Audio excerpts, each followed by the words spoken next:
Las elecciones presidenciales de los Estados Unidos siempre interesan a la opinión pública mundial, porque se trata de la mayor potencia del planeta y porque Washington tiene la mala costumbre de calificar o descalificar las elecciones de otros países como si su sistema electoral fuera ejemplar.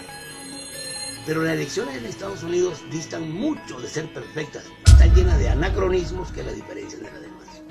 Primero, son de segundo grado, es decir, que no se vota directamente por el presidente y el vicepresidente, sino por representantes que forman los llamados colegios electorales, cuyos votos deciden quién es el ganador.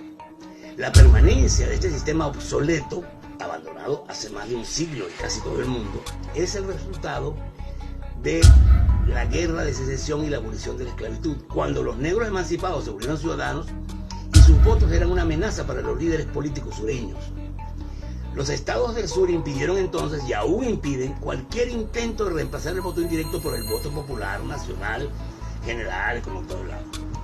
Ese sistema fue en su tiempo el brazo político de la oligarquía del sur, mientras su brazo armado era el Ku Klux Klan. En los Estados Unidos, el ganador de las elecciones es el candidato que obtenga al menos 270 votos de los llamados colegios electorales.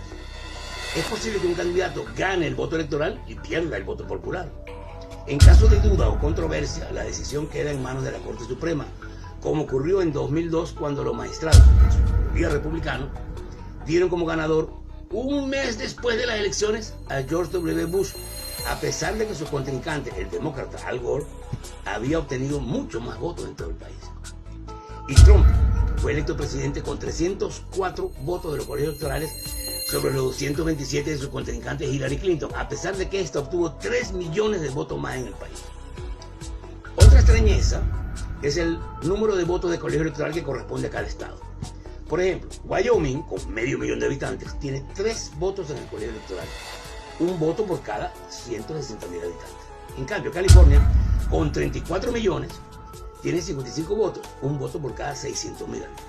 Pero lo más grave y antidemocrático del sistema electoral estadounidense es que no existe límite alguno para la cantidad de dinero que individuos, grandes empresas o transnacionales pueden aportar a los candidatos presidenciales o a los legislativos. Semejante influencia del sector privado en la política desvirtúa y prostituye el servicio público, dando prioridad a los intereses empresariales sobre los intereses generales del país o habitantes.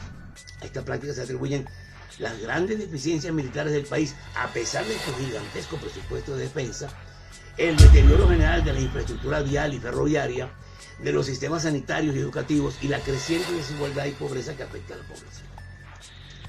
A lo anterior, hay que añadir que en 36 estados no pueden votar 21 millones de personas que carecen de un documento oficial con su fotografía, y que salvo en los estados de Vermont y Maine, no pueden votar los privados de libertad y quienes hayan sido sentenciados en el pasado, lo que en el país del mundo que tiene más presos en cifras absolutas y porcentuales implica una segregación por raza y clase que perjudica a las grandes minorías de afroamericanos y latinos. Como si todo esto fuera poco, a diferencia del resto del mundo, en Estados Unidos las elecciones no se celebran en un fin de semana o día feriado, sino los martes, un día de trabajo como cualquier otro, lo que dificulta el voto de los asalariados y explica, entre otras cosas, un alto grado de abstención. En las presidenciales del 2016, solo votó el 55.7% de los inscritos. Para finalizar, cada estado utiliza máquinas y sistemas de conteo diferentes tanto para los votos de los centros electorales como para los votos por correo, que en 2016 fueron 31 millones, una cuarta parte del total. Tal diversidad de plataformas técnicas imposibilita las auditorías, que de hecho son parte del sistema. El sistema electoral de Estados Unidos perpetúa el bipartidismo de los demócratas y republicanos, hoy muy desprestigiado, como lo reveló la irrupción en la política de outsiders como Bernie Sanders y Donald Trump. No se ven en el horizonte perspectivas de cambio para este sistema electoral arcaico y poco democrático, pero en resumidas cuentas cada país tiene derecho a celebrar sus elecciones como mejor le parezca. A lo que ningún país tiene derecho es a descalificar las elecciones de otros países, como ocurre por ejemplo con Venezuela, cuyo sistema electoral es, según el expresidente Jimmy Carter, el mejor del mundo, lo que no impide que Washington se niegue a reconocer los resultados.